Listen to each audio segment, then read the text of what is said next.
Hello and very warm welcome at Amish Cycle 5858. I am Amish Cycle. Foreign news have been reported by American, European, Asian, African, Australian news channels and the news agencies. So please let's go to the headlines. ABC's World News Tonight, America's most watched newscast. Now streaming same day with all the breaking news of the day. Disney Plus, most watched, most trusted. Now on Disney Plus every night. Tonight, the breaking news just as we come on, the state of emergency at this hour. Forecasters warning of this catastrophic storm now set to hit for more than half the country. Nearly 200 million Americans, heavy snow, crippling ice, and brutal cold. Tonight's storm warnings already up at this hour. Watches up right into the Northeast, from Oklahoma, Texas, across the South, into the Carolinas, then up through Washington, D.C., Philadelphia. New York City on alert for potentially more than a foot of snow. This system will stretch 2,000 miles. Lee Goldberg standing by with the forecast, the newest track just in tonight. Also breaking the outrage in Minneapolis, images of a 5-year-old boy returning home from preschool, detained by ICE agents taking the boy and his father into custody. Vice President J.D. Vance in Minneapolis today defending ICE agents, claiming they were protecting the child, asking what are they supposed to do. Tonight's hearing on Capitol Hill for the first time in public. Former special counsel Jack Smith pressed on his decision to indict President Trump for January 6th and for classified documents at Mar-a-Lago. What Jack Smith said today, Republicans taking aim, Democrats reminding lawmakers what Republican leaders and what Republicans on that committee said about President Trump's responsibility in the hours after January 6th. Tonight, after saying the U.S. would own Greenland, President Trump on his way home now. What he just said on Air Force One about Greenland, this framework of a deal, now claiming we'll know in 2 weeks. Tonight, the ABC News exclusive, the verdict, the officer on trial after Uvalde. Tonight, former Uvalde police officer Adrian Gonzalez found not guilty of child endangerment and sitting down now with our John Quinones. That officer's message to the families tonight. The chaotic police chase. Authorities say the suspect then tried to steal a patrol car, opening fire, shooting an officer. Tonight, a major turn in the legal showdown between actress Blake Lively and actor Justin Baldoni. Tonight, what Baldoni's lawyers have now asked the judge to do. The Oscar nominations are in tonight. The movie with the most nominations. The actors making history. From Sinners to One Battle After Another to Zootopia 2. Also news tonight, now the top cause of cancer deaths for Americans under 50 and why the medical community is so concerned. And the big announcement tonight, who's now set to play 30 nights at Madison Square Garden. From ABC News World Headquarters in New York, this is World News Tonight with David Muir. Good evening. We do begin tonight with the states of emergency.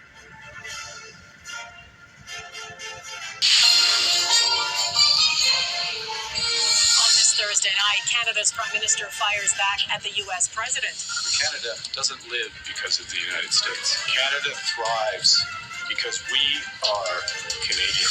Skepticism and questions about Donald Trump's framework on the future of Greenland. I don't know what's concrete. Our Heidi Petracek is in Greenland's capital. A 5-year-old boy detained by ICE in Minnesota. The agent took the child out of the still-running car. The outrage and conflicting versions of what happened. Plus, signs the days of being a Toys R Us kid are disappearing. It kind of sucks. The one-time retail giant's shrinking footprint and mounting money problems.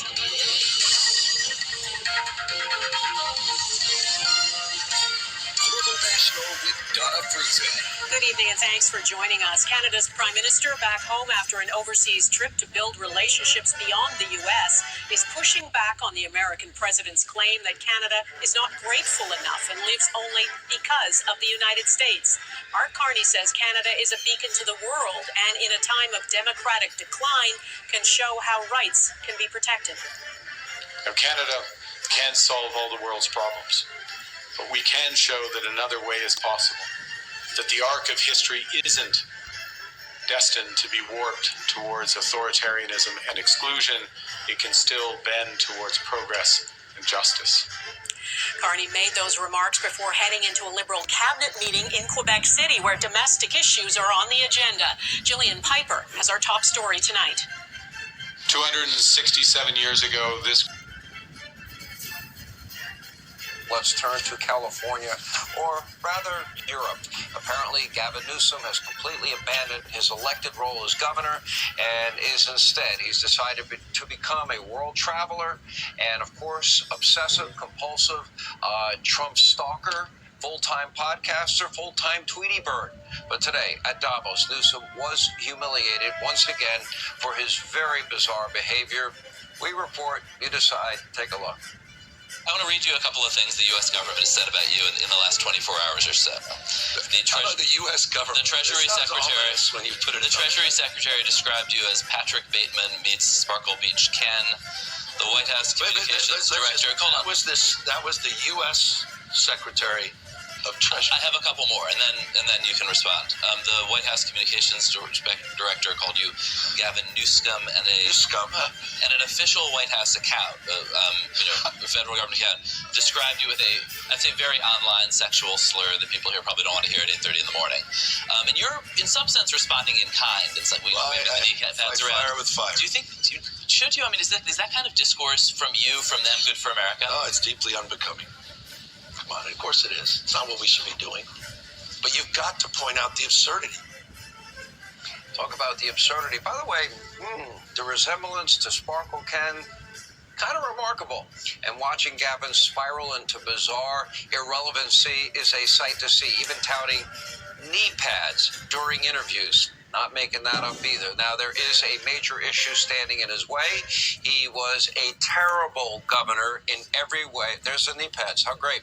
In every way, and still is, virtually bankrupting his state with multi-billion-dollar boondoggles, billions and billions in handouts to illegal immigrants in his sanctuary state of California, leading, of course, mathematically to massive budget deficits. He's got the highest income taxes, sales taxes, gas taxes in the entire country. The worst homeless problem in the entire country. Something he's on tape promising he would fix in 2014. Didn't work. The largest mass migration out of his state in history, and he's in Building bridges. Was it burning bridges?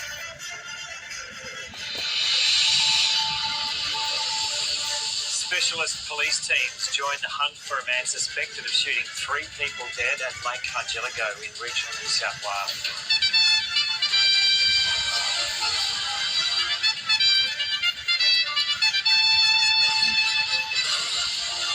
Embattled opposition leader Susan Lee standing defiant in the face of the ongoing fallout from the coalition's collapse. At least 6 people missing, including a teenage girl in the debris of Mount Maunganui landslide. And Aussie actors Rose Byrne and Jacob Elordi up for Oscars on a historic day for Academy Award nominations.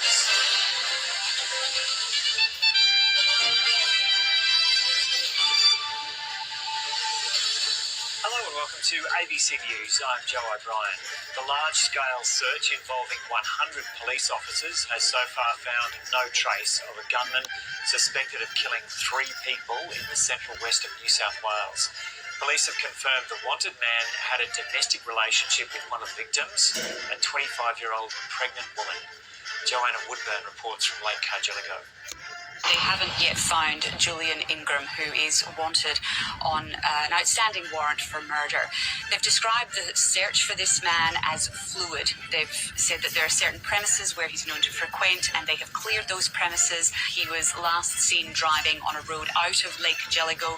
The police won't confirm which road that is, so which direction, but Assistant Commissioner Holland did say that they're working with the Murrin Bridge community, so Aboriginal community liaison officers are working with that community, and that's a small settlement, small community just north of Lake Jelligo. The search itself is a vast area. They haven't given us the parameters or how large it is, but Assistant Commissioner Holland was asked about whether or not Mr. Ingram perhaps had the capacity, the resources to be able to stay out in isolated areas for a period of time, and this is what he had to say.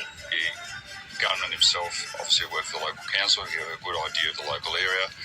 It would be feasible that he could obviously maintain an extended period in the local area without being detected.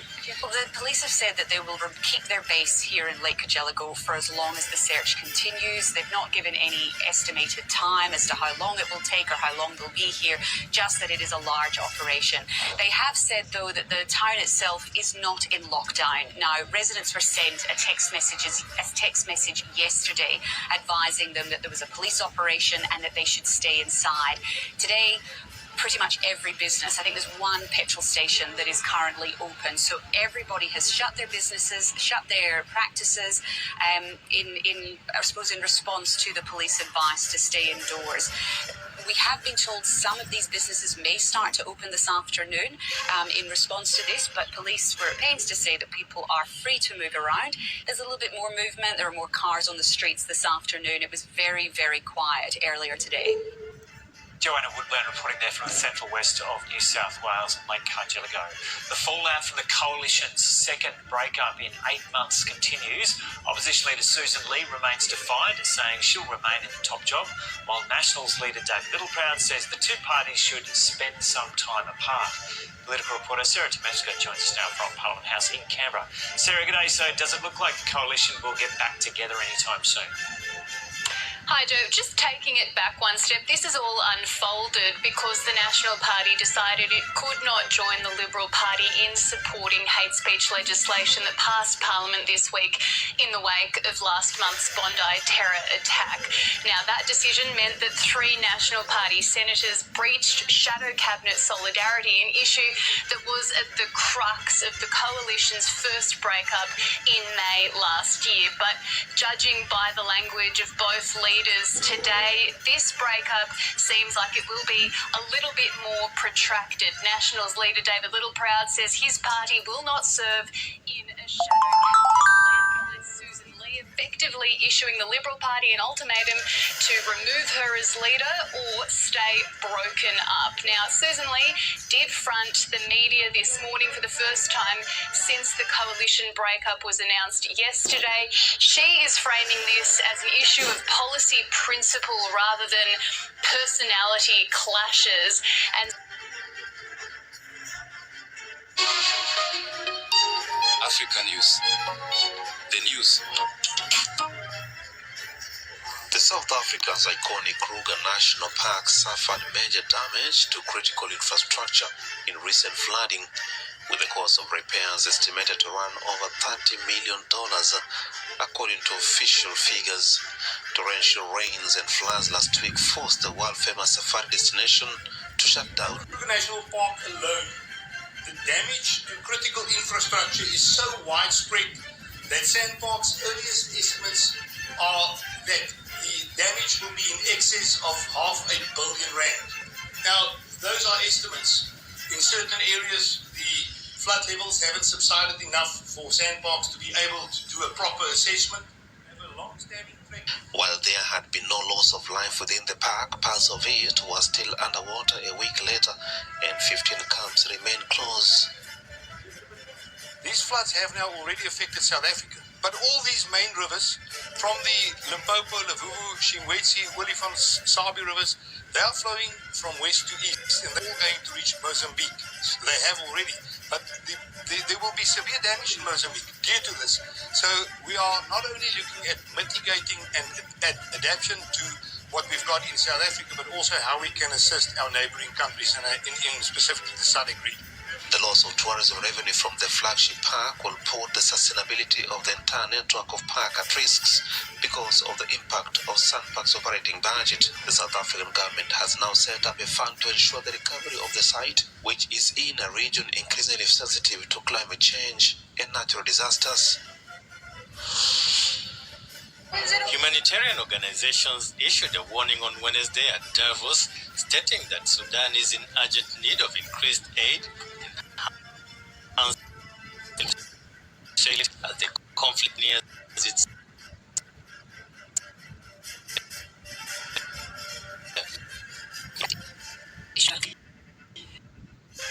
issue.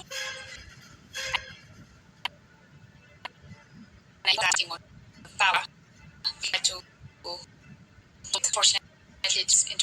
international support. So we need the international community to stop the bad influence on this war. The conflict ignited in April 2023 between the Sudanese has a catastrophic humanitarian. I think that that's one.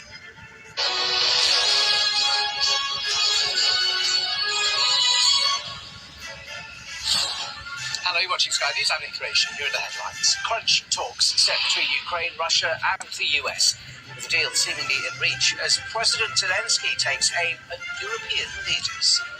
Europe looks lost trying to convince the US president to change. But he will not change. Donald Trump unveils the membership and plans for his Board of Peace. We look at what it means for Gaza and whether it poses a threat to the United Nations. European leaders gather in Brussels after Mr. Trump withdrew his tariff threat over Greenland. NATO Secretary General tells Sky News there was no U-turn from the president. Also this morning, Greater Manchester Mayor Andy Burnham is given a potential route back to Westminster and possibly Downing Street as a suspended Labour MP prepares to trigger a by-election on his doorstep. Liz Hurley in tears as she, along with Prince Harry and other high-profile individuals, continue their case against the publisher of the Daily Mail. And Love you, brother. Be careful. I will. with a whopping 16 nominations, including Best Picture, vampire horror, Sinners set an Oscars record.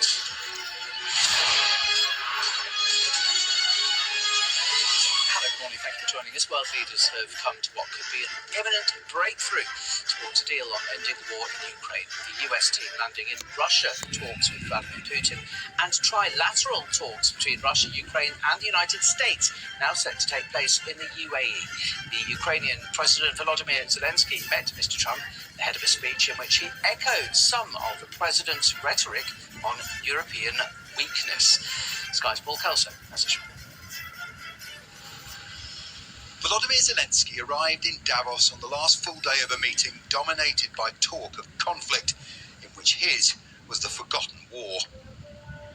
A last-minute date to meet with Donald Trump came on the day the American president launched his pet project, a diplomatic club for compliant states that began as a plan to end the war in Gaza, the Board of Peace. The more urgent question in Kyiv is President Trump bored with Ukraine? What is your plan for Ukraine? What will you say to Volodymyr Zelensky today? As you know, today... Main partner, Singtel. Hello, possibilities. This is Asia Now. Good afternoon. It's 12 p.m. in Singapore and Hong Kong, 9:30 New Delhi and 11 o'clock in Jakarta. I'm Ilakia Silveraji. Your headlines this hour. Malaysia's former Armed Forces Chief Muhammad Nizam Jafar charged with abuse of power, graft and criminal breach of trust over military contracts. He's pleaded not guilty to all the charges. Vietnam's Communist Party set to announce its General Secretary as it wraps up its National Congress early, a move widely seen as signaling broad internal consensus. Japan's Prime Minister is set to dissolve Parliament just 3 months into the office, calling a snap election on 8th of February in a bid to reclaim a majority.